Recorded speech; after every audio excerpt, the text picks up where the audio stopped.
Rawani madam देखिए, देखिए, trader bought number of pens for 900। कुछ उसने पेन्स लिए ट्रेडर ने 900 रुपीज के। 5 pens were found damage. He sold each of the remaining at rupees 2 more than what he had paid for it. He got a profit of 80 on the whole transaction. Find the number of pens he bought.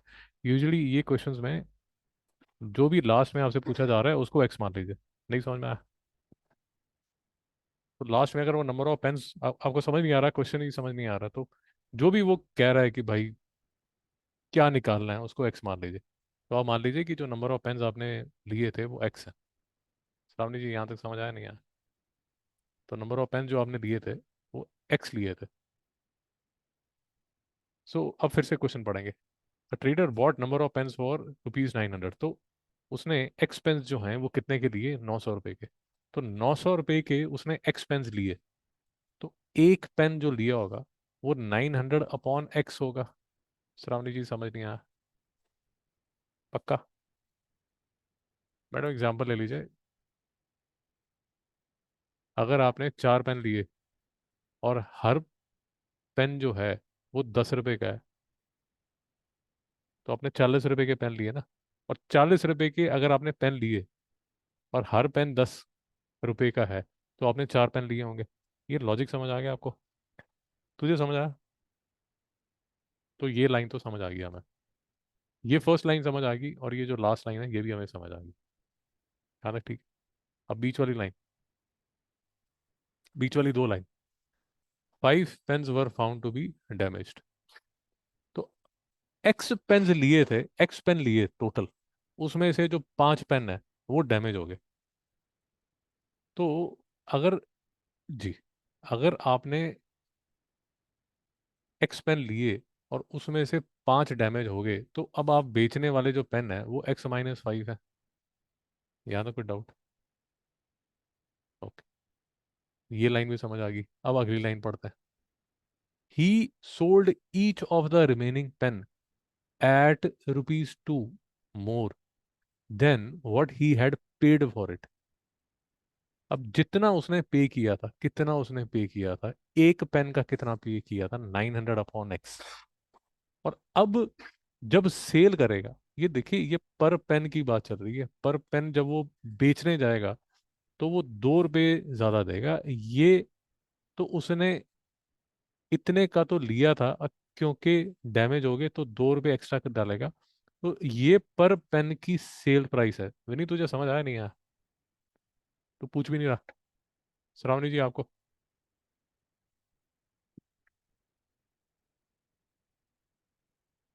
देख लीजिए।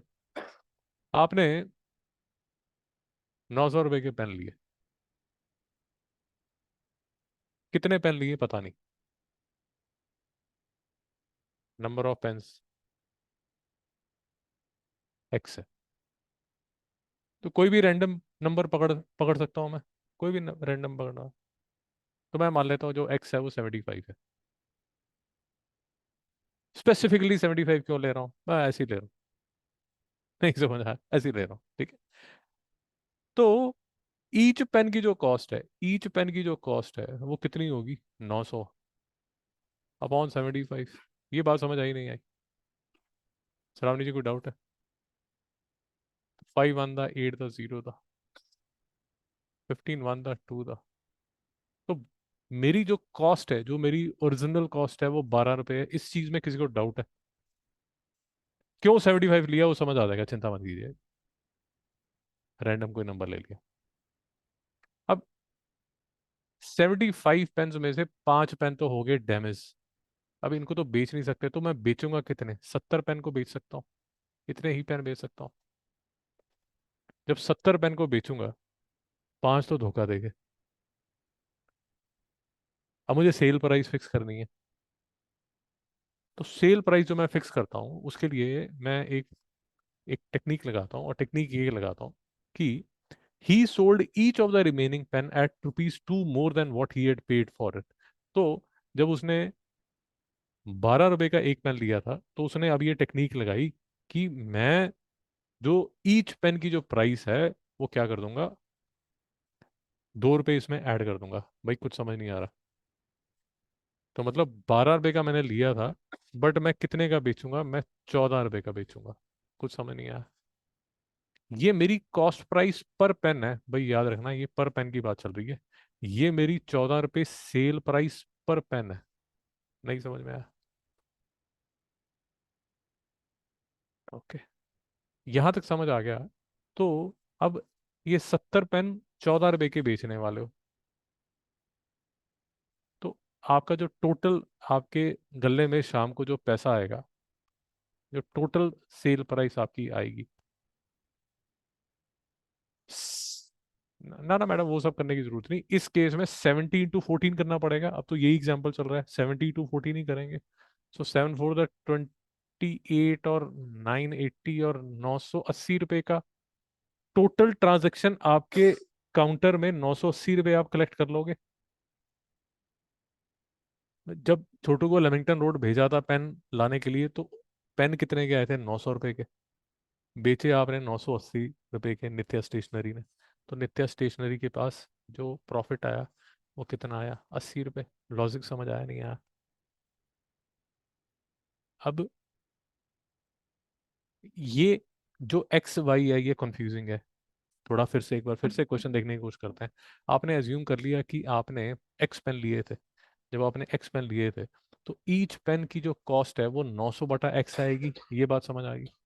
अब 900/x को कितने में बेचोगे? 2 रुपये। 900/x में 2 रुपये add करोगे। नहीं समझ में आया? पेन कितने बेचने हैं? 5 तो डैमेज हो गए, तो कितने साथी बचे? x-5। इनको जब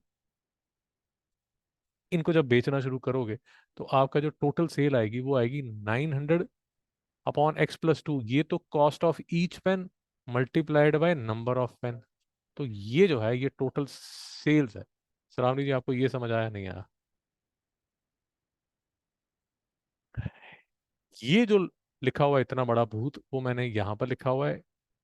ये मेरी टोटल सेल प्राइस है, इसमें से 900 रुपये की तो मेरी कॉस्ट प्राइस थी, तो मेरा जो प्रॉफिट हुआ वो हो गया 80 रुपये। नहीं समझ में आया? अब इसके बाद तो सिर्फ ये क्वाड्रेटिक इक्वेशन को सॉल्व करना है। 900 रुपये यहाँ चले गए, तो ये बन गया 980 रुपये। नहीं समझ में आया? ये इसको सॉल्व करने के लिए एक्स मैंने ले लिया एलसीएम। ये 900 है और ये 2x है, तो 900 + 2x × x-5 = 980। यहाँ तक कोई डाउट है तो रोकिए। ये जो x है, ये जो x है ये आएगा 980 के साथ, तो ये आ गया 980x। और न्यूमरेटर जो है 900 + 2x/x-5, ये आ गया यहाँ पर x-5। नहीं समझ में आया? इसके बाद ब्रैकेट खोलनी है। ये क्वाड्रेटिक इक्वेशन है। ये क्वाड्रेटिक इक्वेशन ऐसे बनेगी। थोड़ा सा R&D करेंगे तो ये बनेगी। 50 बार, 500 बार, 1000 बार आपको बता दिया कि ऐसी इक्वेशंस में हमेशा 2 कॉमन ले लीजिए, 5 कॉमन ले लीजिए, जो भी है। 2 कॉमन लेके इक्वेशन ये बनेगी। मल्टी लेवल प्रॉब्लम है। हर स्टेप पे मुसीबत है जी। मैथ्स के सारे 10 साल के आपका खून चूस लेगा मैथ्स।